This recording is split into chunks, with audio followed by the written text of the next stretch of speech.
Oke, langsung aja. Gua habis ketemu malaikat dan dia meremas gua 3 kali hanya karena mau memaksa gua untuk membaca. Dia bilang bacalah, bacalah, bacalah.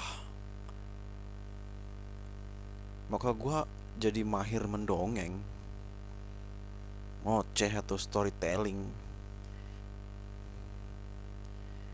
Setelah gua baca semuanya, jadi begini kisahnya.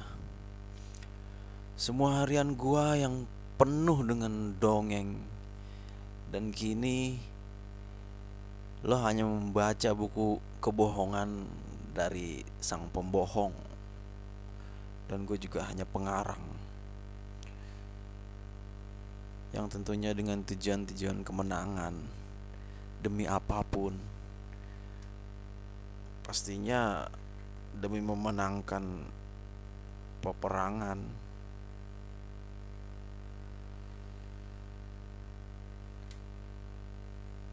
Yang mana adalah seni dari kebohongan. Sekalipun harus menciptakan ideologi atau keyakinan atau keimanan baru, dan atau juga perjanjian-perjanjian, semua hanyalah seni kebohongan dalam peperangan. Perang yang sangat menguntungkan, penuh rampasan, penuh harta rampasan dan wanita. Pilihannya hanya ada dua, mau mati atau bayar upeti. Gak ada yang namanya sukarela. Padahal awalnya gue hanya berbohong. Berbohong dari hasil improvisasi mempelajari keyakinan sang wanita yang diperistri. Istri yang punya cukup banyak pengetahuan soal ideologi. 2 ideologi besar pernah dia imani sebelum dia mati pastinya. Setelah dia mati, gue mulai improvisasi, menciptakan rekayasa ideologi. Sampai pada saat gue bertemu sahabat sejati yang kebetulan satu misi. Maka sesungguhnya gualah yang tahu bahwa semua ini hanyalah ilusi, demi sekedar hanya untuk mengejar ambisi, mengekspansi, mengakuisisi. Semua itu hanya dongeng peri gigi. Kalaupun hanya sebuah sastra atau karya seni, bahwa sesungguhnya kalian hanya dibodohi. Semua gak tercipta dari sepasang manusia yang sama. Apalagi dari nirwana atau surga ataupun luar angkasa bahkan. Melainkan dari banyaknya spesies fauna yang tersebar dari berbagai macam benua, bertahun-tahun lamanya. Kalaupun ada sepasang manusia yang tercipta dari tanah, itu jauh setelah zaman bahasa ada. Itu hanya majas hiperbola, bahwa dia adalah manusia yang kebetulan cukup kaya, anak pengrajin tembikar, tanah liat, yang bisa dibikin vas bunga atau keramik atau apa sih, genteng atau batu bata dan segala perabotan rumah tangga, atau bisa juga disebut zaman kejoken Mordinger. Tapi kita ini anak-anak Nusantara punya kisah sendiri. Negeri para raksasa, 2,5 meter rata-rata ukurannya. Memang sih sedikit yang menetap, selebihnya menyebar ke seluruh dunia. namanya Meganthropus paleojavanicus. Itu jauh sebelum zaman bahasa ada, tentunya jauh sebelum kisah manusia hiperbola anak orang kaya.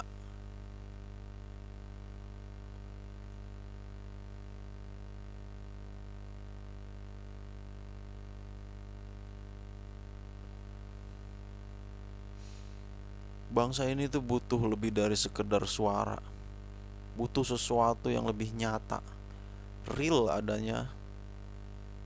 Maka tumbuhlah anak-anak bangsa, bangkitlah dari segala persembunyiannya. Katakan yang sebenar-benarnya, apa adanya, bahwa iri, cemburu, dan keserakahan yang membutakan mereka hingga merekayasa semesta. Kebohongan tak akan kekal selamanya. Bahkan kebenaran itu sendiri juga ada masanya. Mungkin saja dahulu kala semua itu dapat dianggap kebenaran tertinggi tiada tandingannya. Tapi sang waktu telah membuktikan segalanya. Kini, semua itu tidak benar lagi. Itu juga tak pernah menjadi kosakata yang hakiki, apalagi titah ilahi. Itu hanya ambisi, penuh teknik manipulasi.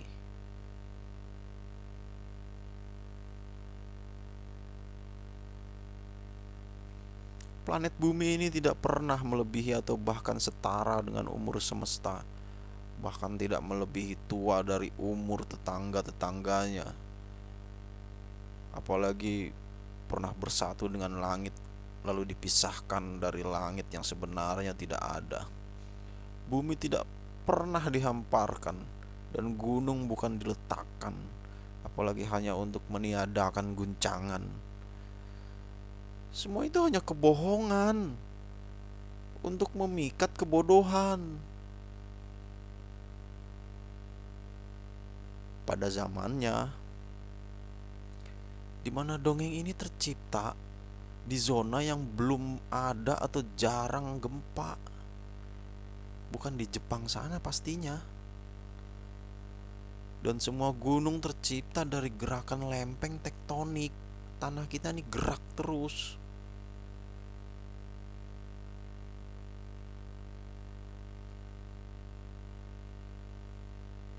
Dan semua bintang-bintang itu adalah matahari.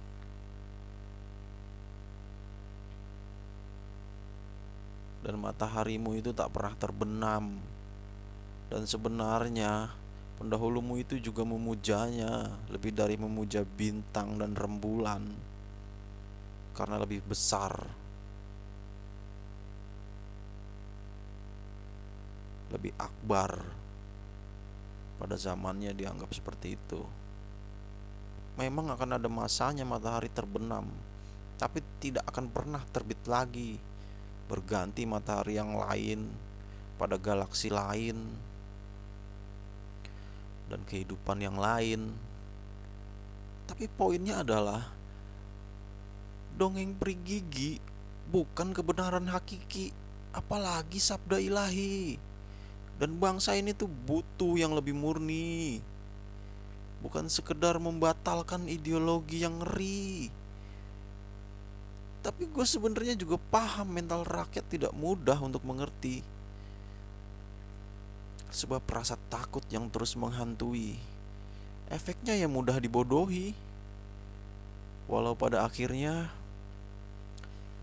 semua itu akan kembali murni ketika mereka sadar bahwa semua itu hanya ilusi. Dan tak ada satupun dongeng peri gigi yang lebih suci, sebab sang waktu yang akan terus melucuti. Dan hai kawan, kau sang suara di balik bayangan dengan harga yang miliaran. Ku bantu membatalkan ideologi kebohongan. Kini saatnya aku, kisahku yang memilukan, bahwa hal itu juga tak pantas lagi dipamerkan di tengah peradaban. kecuali di balik dinding kamar kepribadian. Sebab semua intelijensial manusia tidak bisa disamaratakan, kawan. Ada anak-anak kecil yang penuh kegilaan, ada juga yang keterbelakangan.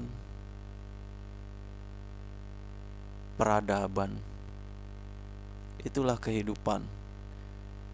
Demi sebuah kebaikannya peradaban, sebaiknya jangan kau pajang kisahku yang pilu, sebab kelak aku khawatir akan ada yang meniru atas dasar keliru atau ingin sekedar membantu. Mereka bisa saja meniru kisahku demi mencoba menolong kawannya dari kecerobohannya yang menyebabkan kematian kawannya, maybe. Siapa saja bisa meniru kisahku alih-alih membangkitkan kematian kawannya, karena pribadi manusia itu tidak sama semuanya. Dan aku tak ingin kisahku terulang kedua kalinya. Di samping populasi manusia yang semakin menggila, siapa yang mau jamin semua terlahir sempurna? Kalian semua bisa pajang sebatas simbolnya saja. Tapi jangan pajang kisahku di tengah ragam umat manusia, sebab kini peradaban sudah jauh berbeda.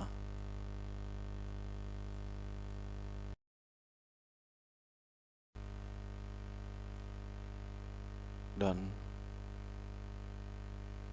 maka sudahi saja semua dongeng pergigi ini. Lalu segera ciptakan legenda baru yang penuh harmoni demi masa depan peradaban negeri ini. Buang saja semua yang sudah tidak relevan lagi. Lepaskan cinta, biarkan bebas membumi.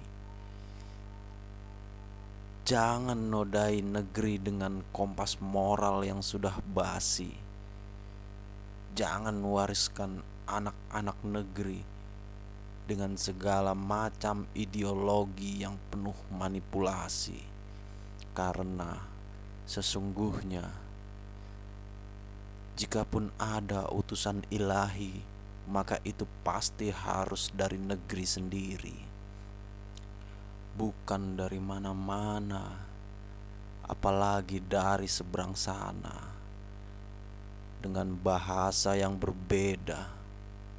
Sebab Nusantara punya banyak bahasa, paling banyak sedunia.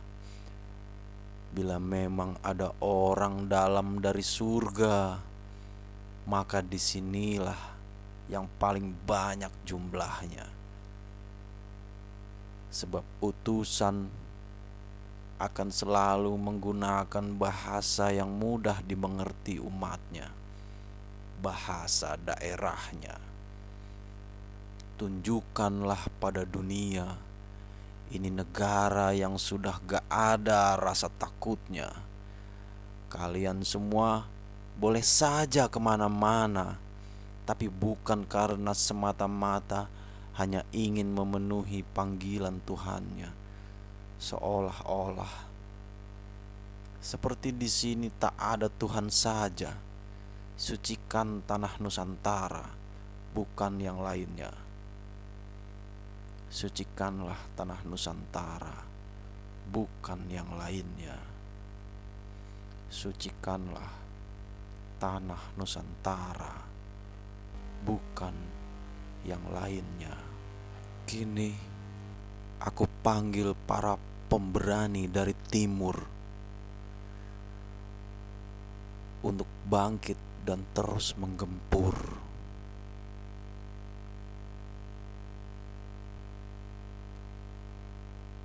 Dan aku panggil para pemberani dari tengah untuk bangkit dan jangan pernah menyerah.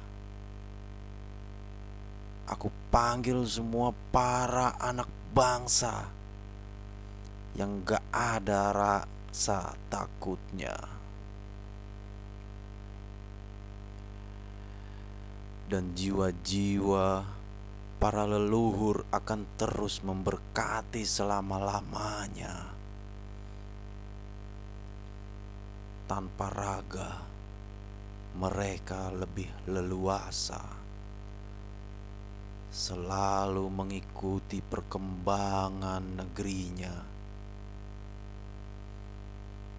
melanglang buana, mencermati dunia, menyibak semua kebenaran apa adanya.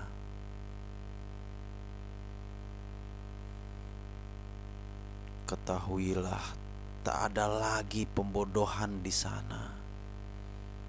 Tak ada lagi kemunafikan pekiknya. Nikmati saja semua yang ada dengan penuh cinta, sebab semua ini hanya sementara.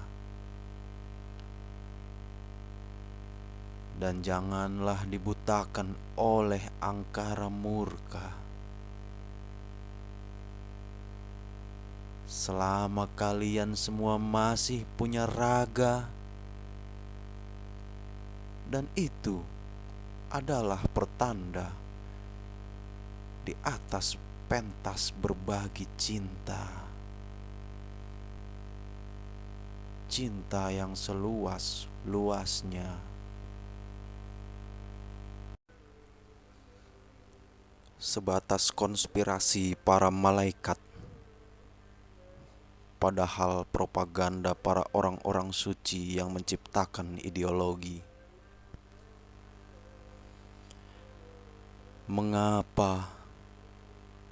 Mengapa kalian tidak berpesta penuh birahi?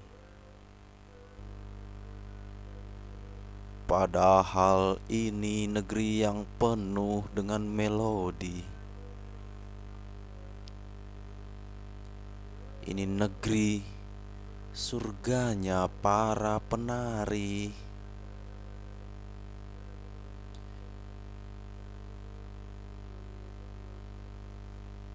Dari Arak Bali sampai Purwodadi.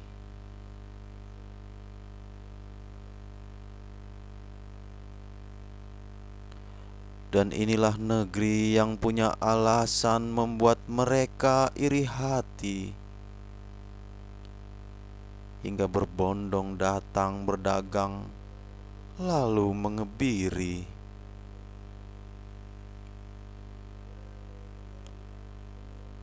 Inilah negeri para pujangga,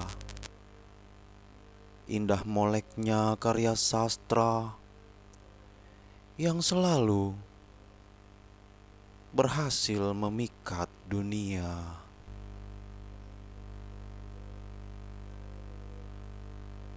Ada banyak relief-relief cinta pahatan para tetua, masih ada di tempat kami dulu berpesta. Dan itulah gambaran gimana asiknya Tuhan kita,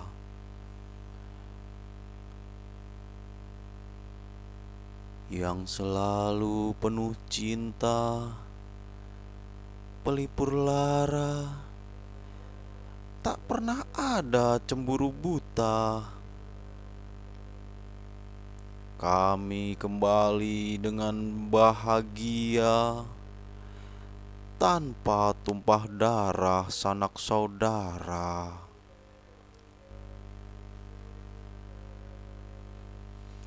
Dan ketahuilah bahwa Jawa Dwipa itu dari satu leluhur yang sama. Sampai tiba pada suatu masa, salah satu darinya moksa, daripada perang saudara.